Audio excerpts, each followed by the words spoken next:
Hello and welcome. So today's video is going to be a true crime one, but did these murders actually happen or did they come from folklore? The Ostrich Inn in Colnbrook, Berkshire, England was built in 1106 during the reign of King Henry I. It is thought to be the fourth oldest pub in the country. Its name during that time was the Hospice. The inn is Grade 2 listed and there are many stories that surround it. One says that King John stayed in the inn in 1215 while he was on his way to Runnymede to sign the Magna Carta. Another legend says that Dick Turpin hid there to escape the authorities after being accused of killing the keeper of a nearby toll house. He apparently managed to escape by jumping out of one of the inn's windows. During the 17th century, the Ostrich Inn was owned by John Jarman and his wife. Their inn was a popular stopover for travellers travelling on the London to Bath Road. Many people would stay at the inn on their journeys, including many rich merchants. John and his wife would treat these wealthy customers very well. They would give them a special room in the inn and lots of free beer. But the Jarmans were not doing this out of the desire to give excellent customer service. They had another reason in mind. Underneath the bed in this special room was a trapdoor, and underneath this trapdoor was a pot of boiling water.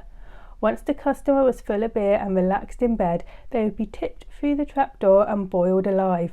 The bed was hinged to allow them to do this. Their remains were then disposed of in a nearby brook and their belongings sold to local gypsies. The Jarmans were quite successful in their murdering empire.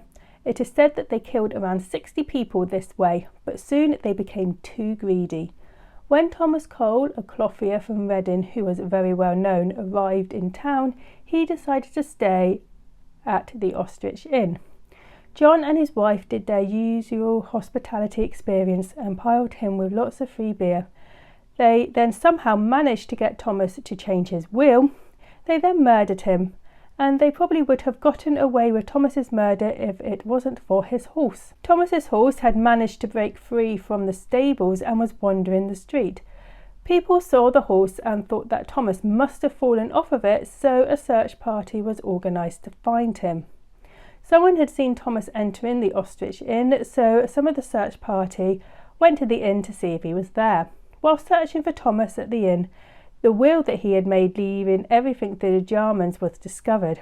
Mrs. Jarman was arrested straight away, but Mr. Jarman escaped and hid in Windsor Woods until he was caught as well. So after they were caught, the Jarmans admitted to killing 60 people and were of course hanged for their crimes. Thomas Cole's body was eventually found in the brook, and local legend says that this is how Colnbrook actually got its name. Cole in the brook shortened to Colnbrook over time, but whether this is actually true or not, we don't actually know. So being an old building, there are a few ghost stories attached to the Ostrich Inn. Strange noises have been heard in the building, as well as objects moving around by themselves, and also ghostly figures have been seen.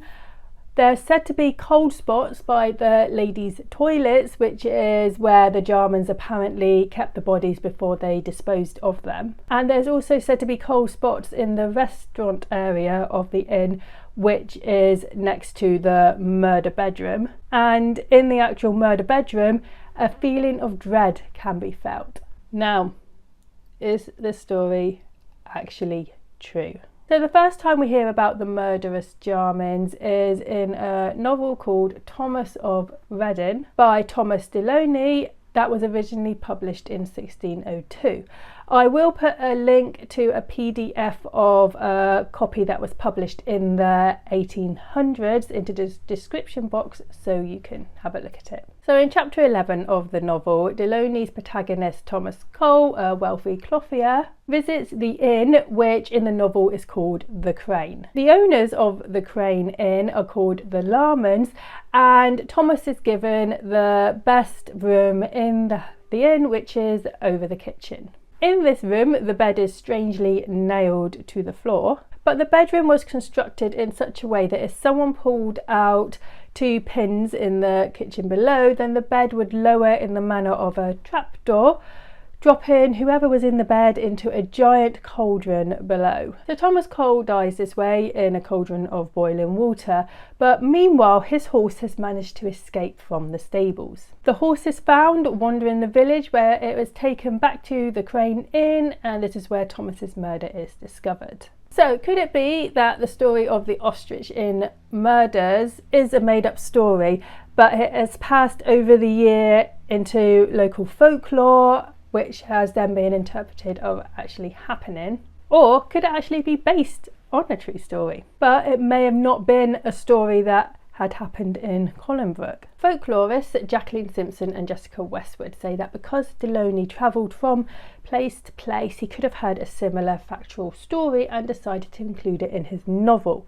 But because he set it in Collinbrook, people could have believed that it did actually happen there. So the Ostrich Inn is still open, and you can actually stay there overnight, and you can even stay in the murder bedroom. But you don't need to worry about being boiled alive because the trapdoor has been sealed up. So I hope you enjoyed that video. If you did, like and subscribe, and I'll see you next time. Bye.